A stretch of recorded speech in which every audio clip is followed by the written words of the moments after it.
ကဘာပေါ်မှာလူတန်းပေါင်းများစွာရဲ့အမွှမ်းတင်ကြီးညိုခြင်းကိုခံရတယ်လို့ပြင်းထန်တဲ့ဝေဖန်ပုတ်ခတ်မှုကိုလည်းခံခဲ့ရသူကျွန်တော်တို့ဟာဘဝမှာဘီလူတယောက်ကကိုယ့်ကိုအနှင်းငယ်ဝေဖန်လိုက်ယုံဒါမှမဟုတ်ဆိုရှယ်မီဒီယာပေါ်ကကွန်မန့်တစ်ခုကြောင့်နဲ့တင်တဏိတာလုံးစိတ်တက်ကြပြီးလှုပ်ချင်ကင်ချင်စိတ်တွေပါပျောက်ဆုံးလေးရှိပါတယ်ဒီနေရာမှာကျွန်တော်ပြောချင်တဲ့သူကတော့ကဘာတဝန်းရဲ့ဖိအားတွေမုံတိုင်းတွေကြားထဲမှာအမြဲတမ်းတည်ငြိမ်နေပြီးကိုယ့်အလုပ်ကိုအကောင်းဆုံးလုပ်နေသူပါသူကတော့လီယိုနယ်မက်ဆီ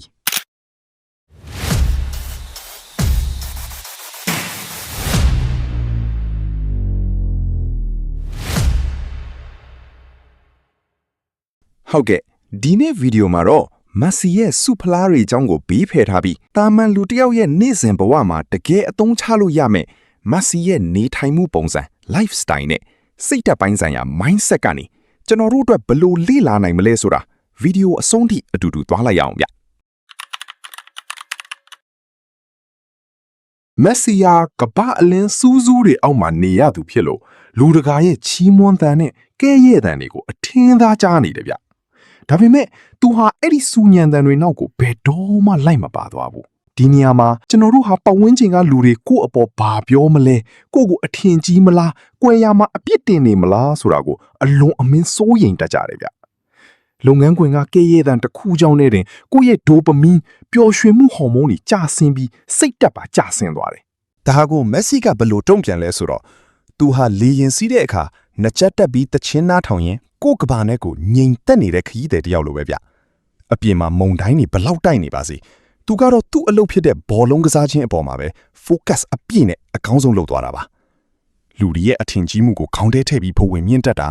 အဖြစ်တင်မှုကိုခေါင်းထဲထည့်ပြီးစိတ်တက်ကြတတ်တာတွေဟာကျွန်တော်တို့ရှီးဆက်လုပ်ရမယ့်အရာတွေကိုတားဆီးရရောက်တယ်ဗျဘဝမှာအာယုံစူးစိုက်မှုအပြည့်နဲ့အကောင်းဆုံးဖြတ်သန်းဖို့ဆိုရင်တော့ဘေးလူတွေရဲ့ဝေဖန်တဲ့ noise တွေကိုစစ်ထုတ်ဖို့အတွက်ခမားစိတ်ကို filter တက်ဆင်ဖို့လိုလိမ့်မယ်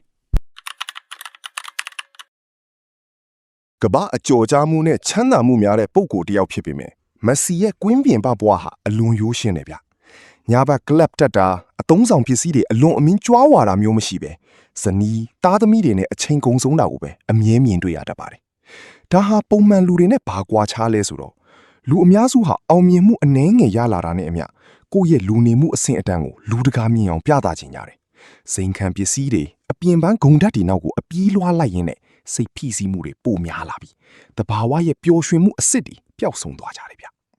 ဥပမာပြောရရင်ဗျာစားတောက်ဆိုင်ကြီးတစ်ခုမှာရွှေချထားတဲ့ဟင်းလျာတွေကိုစားရလို့ခဏတာစိတ်လှုပ်ရှားပျော်ရွှင်ရတာထက်အိမ်မှာကိုချစ်တဲ့မိသားစုနဲ့ထမင်းဝိုင်းလေးမှာစကားပြောရင်းစားရတာကပိုပြီးရေရှည်စိတ်အေးချမ်းမှုကိုပေးနိုင်တာမျိုးမက်ဆီဟာလည်းသူ့ရဲ့စိတ်ခွန်အားကိုအဲ့ဒီရိုးရှင်းတဲ့မိသားစုစီကနေပဲပြန်လည်ဖြည့်တင်းတာပါပြင်ပလောကမှာဘလောက်ပဲရုန်းကန်ရပါစေကိုကိုတကယ်ချစ်တဲ့မိသားစုသို့မဟုတ်စိတ်ချရတဲ့အတိုင်းဝိုင်းလေးတစ်ခုရှိနေရင်ဘလို့စိတ်တန်ရာတွေကိုမစိုးကုစားနိုင်ပါတယ်ရိုးရှင်းတဲ့နေထိုင်မှုကစိတ်ကိုပိုပြီးတည်ငြိမ်စေတယ်ဗျ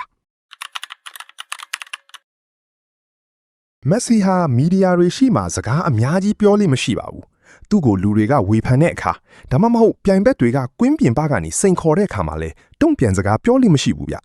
သူဟာအမြဲတမ်းနှိမ်ချစွာနေထိုင်ပြီးကွင်းထဲရောက်မှသာသူ့ရဲ့စွမ်းဆောင်ရည်နဲ့အဖြေပေးလေးရှိတတ်တဲ့သူပါကျွန်တော်တို့အနေနဲ့နေ့စဉ်ဘဝမှာရောဘယ်လိုဖြစ်မလဲကျွန်တော်တို့အများစုဟာတခုခုဆိုအငင်းခုန်လှုပ်ချင်ကြတယ်ဗျကိုလူတွေအထင်လွဲရင်ချက်ချင်းလိုက်ရှင်းပြချင်ကြတယ်ဆိုရှယ်မီဒီယာပေါ်မှာစာရီအရှိကြီးရေးပြီးကိုကာကွယ်တတ်တာမျိုးတွေလုပ်လို့ရှိတယ်ဒါဟာကျွန်တော်တို့ရဲ့အချိန်နဲ့စွမ်းအင်တွေကိုအလဟတကုံဆုံးစေပြီးစိတ်ကိုလည်းပူလောင်စေပါတယ်လူတယောက်ပကိုမင်းတာကိုမလုံနိုင်ပါဘူးလို့ပြောတဲ့အခါငါလုံနိုင်တယ်လို့ပါဇက်ကအော်ဟစ်ငင်းကုန်နေမဲ့အစားနှုတ်ဆက်နေပြီးအဲ့ဒီအလုပ်ကိုပြီးမြောက်အောင်မြင့်မြင့်လုပ်ပြလိုက်တာကပိုပြီးထိရောက်တယ်ဆိုတာပါပဲခမ ्या ရဲ့တန်ဖိုးကိုပါဇက်ကပြောတဲ့စကားတွေနဲ့တိဆောက်လို့မရပါဘူးခမ ्या ရဲ့လုပ်ရက် action နဲ့ရလက်တွေကသာအကောင်းဆုံးစကားပြောပြီးသွားမှာဖြစ်ပါတယ်မက်ဆီရဲ့ကစားသမားဘဝကိုပြန်ကြည့်ရင်သူဟာနိုင်ငံအသင်းအတွက်ဖလားမရလို့တနိုင်ငံလုံးရဲ့အပြင်းထန်အပြစ်တင်မှုကိုခံခဲ့ရဘူးတယ်။ဒါပေမဲ့သူဟာဘောလုံးအပေါ်ထားတဲ့ယုံကြည်ချက်ကိုလက်မလွတ်ခဲ့ဘူးဗျ။စိတ်ရှိရှိနဲ့ကိုလှုပ်ရှားရှိတာကိုဆက်လုပ်ခဲ့လို့သာနောက်ဆုံးမှာကမ္ဘာဖလားကိုအားယူနိုင်ခဲ့တာပဲလေ။ဒီနေရာမှာလူအများစုရဲ့အားနည်းချက်ကတော့အလုပ်တစ်ခုလုပ်တဲ့အခါတစ်ချိန်နှစ်ချိန်ရှုံးနေသွားရင်ဒါမှမဟုတ်လူတွေကဝေဖန်လိုက်ရင် ငါနဲ့မတန်ပါဘူးဆိုပြီးချက်ချင်းလက်လျှော့ပစ်တတ်ကြတယ်ဗျချက်ချင်းရလက်ပြခြင်းနဲ့စိတ်ကြောင့်ရေရှည်ပန်းတိုင်ဟာဝေဝါးသွားတယ် ဒါဟာအပင်တပင်စိုက်တယ်လို့မျိုးပဲဗျပြိုးပင်တပင်ကိုစိုက်တဲ့အခါချက်ချင်းအသီးမသီးပဲရေမန်မန်လောင်းပေါင်းတင်ရင်းနဲ့အချိန်အတန်ကြာစောင့်ဆိုင်မှသာလိုချင်တဲ့အပင်ကောင်းဖြစ်တာပါဒီဖြစ်စဉ်ကိုပဲဘေးလူတွေကဒီအပင်ကဘာမှဖြစ်လာမှာမဟုတ်ပါဘူးလို့ပြောပေမဲ့စိုက်ပျိုးသူကတော့ယုံကြည်ချက်ရှိရှိနဲ့ဆက်လက်ပြုစုပျိုးထောင်ရမှာပါပဲဘဝမှာအခက်ခဲနဲ့ဝေဖန်မှုတွေကြုံရတဲ့အခါခဏသာစိတ်ခံစားချက်တော့ကိုမလိုက်ပဲကိုယ့်ရဲ့ရည်ရှည်ပန်းတိုင် long term goal ကိုပဲမြင်အောင်ကြည့်ပြီးနေ့စဉ်လှုပ်ဆောင်ရမယ့်အလုပ်တွေကိုအကောင်းဆုံးဆက်လက်လုပ်သွားဖို့ပဲဖြစ်ပါတယ် လောကမှာလူတကာရဲ့အထင်ကြီးမှုကိုရယူဖို့မလိုသလိုလူတကာရဲ့အဖြစ်တင်မှုကိုလည်းလိုက်ပြီးခံစားနေဖို့မလိုဘူးဗျကိုချစ်တဲ့အလုပ်ကိုတန်ဖိုးထားတဲ့မိသားစုအပေါ်မှာပဲအာယုံစိုက်ပြီးမိမိလှုပ်ရှားရှိတာကိုအကောင်းဆုံးနှိမ့်ချစွာလှုပ်ဆောင်သွားခြင်းကသာခမည်းဘဝအတွက်စစ်မှန်တဲ့အောင်မြင်မှုနဲ့စိတ်အေးချမ်းမှုကိုရနိုင်မှာဖြစ်ပါတယ်ဟုတ်ကဲ့ဗီဒီယိုကတော့ဒီလောက်ပါပဲခမည်းတို့အနေနဲ့ဒီအကြောင်းအရာပေါ်မှာထပ်ပြီးဆွေးနွေးချင်တာရှိရင် comment မှာရေးသွားနိုင်ပါတယ်တစုံတရာရသွားမယ်ဆိုရင်တော့ကျွန်တော်ရဲ့ channel ကိုလည်း like and subscribe လုပ်ဖို့မမေ့နဲ့အောင်ဗျနောက်အကြောင်းအရာမှာပြန်ဆုံပါမယ်ဗျ